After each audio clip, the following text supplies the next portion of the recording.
जिसको Antoine L Lavoisier और Jessop Proust ने मिलकर के दिया था। फर्स्ट रूल था law of conservation of mass, second था लॉ ऑफ कांस्टेंट प्रोपोर्शन और थर्ड था लॉ ऑफ मल्टीपल प्रोपोर्शन। तो हम लोग इसमें देख लेते हैं first law of conservation of mass. क्या बताए थे कि मास can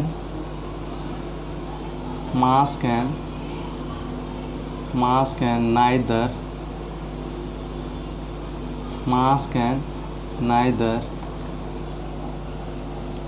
created nor destroyed during chemical reaction। और क्या कहते हैं कि कंजर्वेशन ऑफ मास क्या होता है, मास को केमिकल रिएक्शन के दौरान डिस्ट्रॉय नहीं किया जा सकता है, यानी मास जो रिएक्टेंट में रहेगा वही प्रोडक्ट में रहेगा। जैसे मान लो कि हमको ए और बी आपस में रिएक्शन करके C+D बना रहे हैं। मान लो कि ए है आपका 50 ग्राम और बी है आपका 50 ग्राम। अब सी मान लो कि 25 ग्राम बना दिया और यह 75 ग्राम, लेकिन केमिकल रिएक्शन के दौरान जो प्रोडक्ट दूसरा हो सकता है, लेकिन मास कभी भी इसका डिस्ट्रॉय नहीं होगा। जितना रिएक्टेंट में मास होगा उतना ही प्रोडक्ट में मास होगा। जैसे यहाँ पे मान लो कि मास कितना है 100 ग्राम, उतना ही यहाँ पे भी जो प्रोडक्ट का मास होगा 100 ग्राम। यानी रिएक्शन के दौरान मास का डिस्ट्रॉय नहीं किया जा सकता है, मास हमेशा कांस्टेंट रहता है, यानी जितना रिएक्टेंट का मास है उतना ही प्रोडक्ट का मास होगा। तो यहाँ पे रिएक्टेंट का मास कितना है, रिएक्टेंट का मास 100 ग्राम है और वही आपको प्रोडक्ट में ही हो रहा है। यानी हम ये फिर से लिख सकते हैं कि the mass of reactant is equal to mass of product।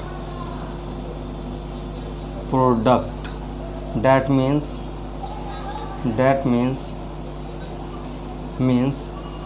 mass is conserved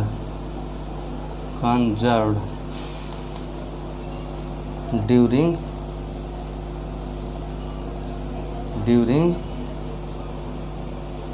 chemical reaction. That means कि मान लो कि कार्बन को ऑक्सीजन के साथ रिएक्शन कराते हैं, मान लो CO2 बनता है। यदि कार्बन का मास 12 ग्राम है, ऑक्सीजन का मास कितना है 32 ग्राम, दोनों को ऐड करेंगे, इधर कितना बन रहा है, इधर भी 44 ग्राम बन रहा है कार्बन ऑक्सीजन को। यानी मास यहाँ पे कभी भी डिस्ट्रॉय नहीं होगा। मान लो कि कोई हम लोग एक्सपेरिमेंट करते हैं, एक्सपेरिमेंट में अगर हमको मास कांस्टेंट रखना है तो उस एक्सपेरिमेंट के दौरान कभी भी जिस बीकर में हम लोग रिएक्शन करा रहे हैं उस रिएक्शन का जो कॉर्क होगा उसको टाइट रखना होगा। यह एक एहतियात बरतना होगा वहाँ पे। यदि लीकर से में गैस बन रहा है और गैस लीक कर गया तो हम लोग यह नहीं कह पाएंगे कि मास कांस्टेंट है, मास फिर वहाँ पे डिफर कर जाएगा। क्यों? क्योंकि गैस का जो मास है वह बाहर निकल जाएगा। तो यह था law of constant proportion, law of conservation of mass. अब हम लोग चलते हैं क्या, अब हम लोग चलेंगे लॉ ऑफ कांस्टेंट तो हम लोग law of conservation of mass देख लिए। अब हम लोग लॉ ऑफ कांस्टेंट प्रोपोर्शन देखते हैं। अब हम लोग लॉ ऑफ कांस्टेंट प्रोपोर्शन देखते हैं।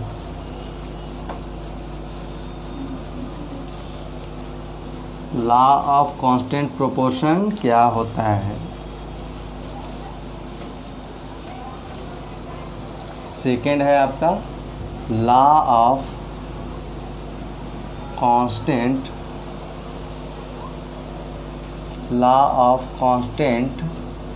Proportion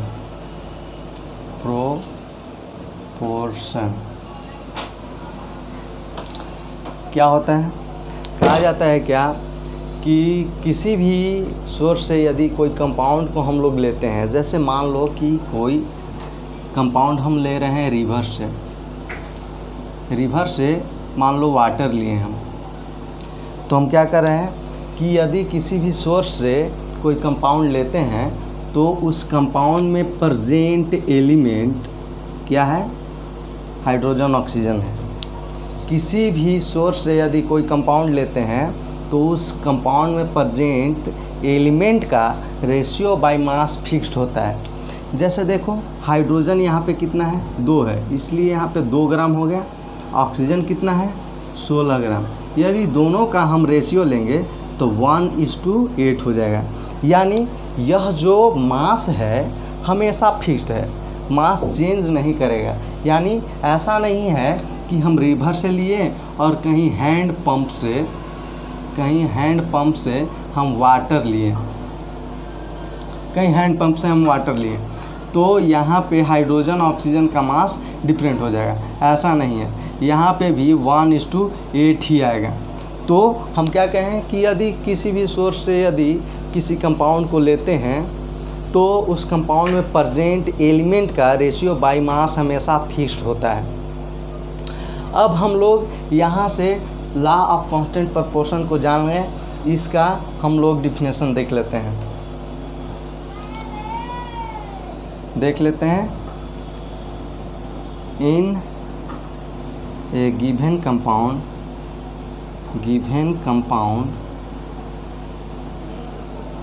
the nature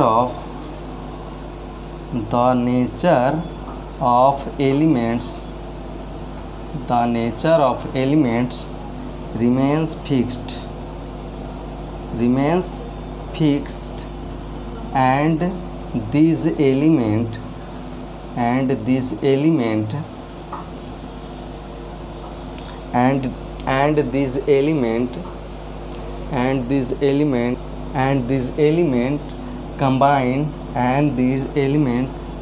element combine in fixed ratio by mass। यह क्या हो गया? Law of constant proportion. अब हम लोग लॉ ऑफ कांस्टेंट प्रोपोर्शन के बाद चलते हैं law of multiple proportion. Law of multiple proportion क्या होता है?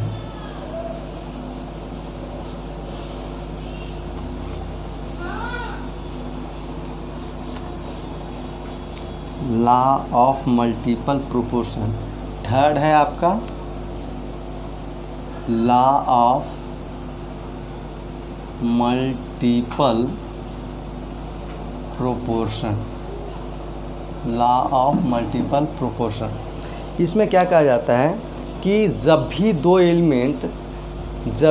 एलिमेंट आपस में कंबाइन करते हैं तो एक प्रोडक्ट देता है।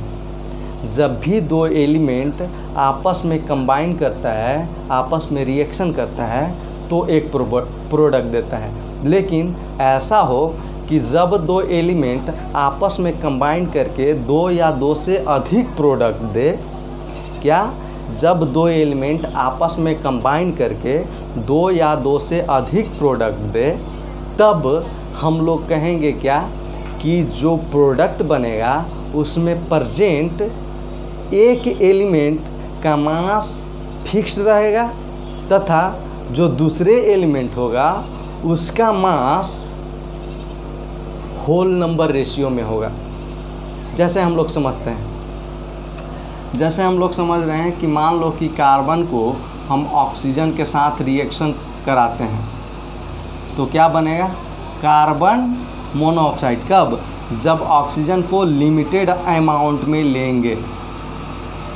लेकिन कब? जब कार्बन को ऑक्सीजन के साथ रिएक्शन कराएं और ऑक्सीजन क्या है एक्सेस अमाउंट में हो तो क्या बनाएगा? CO2। तो इस दौरान हम लोग देख रहे हैं कि दो एलिमेंट मिल करके प्रोडक्ट दो से अधिक बना रहे हैं। एक से अधिक मतलब दो बना रहे हैं। तो हम लोग क्या करें कि फर्स्ट एलिमेंट का मास फिक्स रहेगा और सेकेंड एलिमेंट का मास सिंपल होल नंबर रेशियो में रहेगा। तो देखो फर्स्ट एलिमेंट के मास हम यहाँ पे देख ले रहे हैं। यहाँ पे कार्बन और ऑक्सीजन यहाँ पे 12 ग्राम और यह 16 ग्राम है। यहाँ पे कार्बन ऑक्सीजन के देखें तो कार्बन यहाँ पे 12 ग्राम है और ऑक्सीजन 16 दूनी 32 ग्राम है। तो यहाँ पे देख रहे हैं कि यदि क्या करें कि यदि दो एलिमेंट आपस में कंबाइन करके दो या दो से अधिक प्रोडक्ट देता है तो उसमें फर्स्ट एलिमेंट का मास फिक्स्ड होता है तथा सेकेंड एलिमेंट का मास सिंपल होल नंबर रेशियो में रहता है। तो देख लो फर्स्ट एलिमेंट का मास क्या है, फिक्स्ड है, और सेकेंड एलिमेंट का मास का रेशियो ले लो तो 16:32 क्या 1:2। यह सिंपल होल नंबर रेशियो है या नहीं है। तो यह आपका कह रहा है क्या, यह आपका लॉ ऑफ मल्टीपल प्रोपोर्शन हो गया।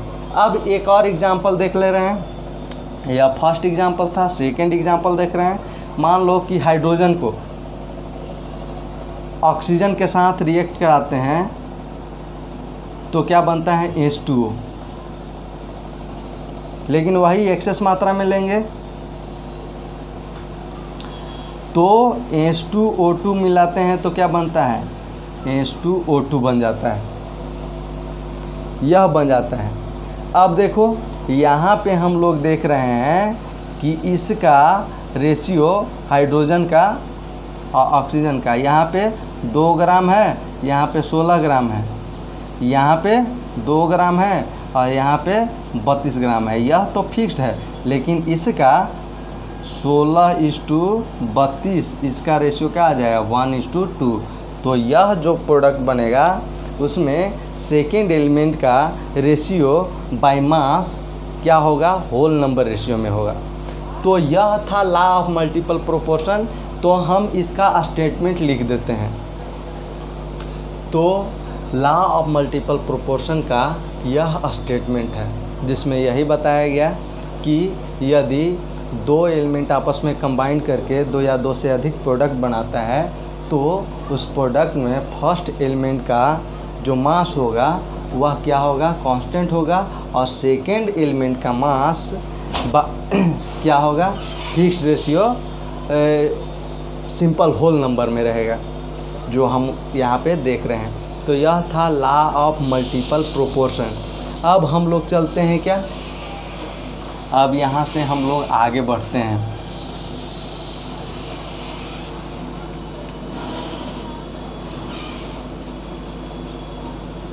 और देखते हैं कि इसके बाद कौन ऐसा वैज्ञानिक था, साइंटिस्ट था जो एटम्स के बारे में और बताया। इसके बाद डाल्टन आया और डाल्टन ने भी इसके बारे में बताने की कोशिश किया, हालांकि कुछ एक्स्ट्रा नहीं बताया। डाल्टन ने भी एटम का डिफिनेशन वही बताया जो पहले लोगों को पता था। डाल्टन ने भी यही बताया कि जो एटम होता है वह मैटर का सबसे स्मॉलेस्ट पार्टिकल होता है। जो एटम होता है मैटर का सबसे स्मॉलेस्ट पार्टिकल होता है, यानी मैटर को आपस में कंबाइन किया जाए तो एटम को आपस में कंबाइन किया जाए तो मैटर बनेगा। तो यहाँ पे भी डाल्टन ने एटम का डिफिनेशन यही बताया कि एटम जो मैटर का सबसे स्मॉलेस्ट पार्टिकल है। अब देख रहे हैं क्या कि एटम के बारे में उसने इतना ही नहीं बहुत सारा स्टेटमेंट दिया, जिसको नाम हम लोग दिए हैं Dalton's atomic theory. Dalton's atomic theory, Dalton's atomic theory, Dalton's atomic theory, Dalton atomic theory को हम लोग देख रहे हैं। तो इसमें पहला बताया कि जितने भी मैटर होते हैं वह बहुत सारे स्मॉल पार्टिकल से मिलकर के बने होते हैं। जितने भी मैटर होते हैं वह बहुत सारे स्मॉल पार्टिकल से मिलकर के बने हुए होते हैं। तो हम लोग देख रहे हैं पहला statement, all matters are made up of very small particles, very small particles is known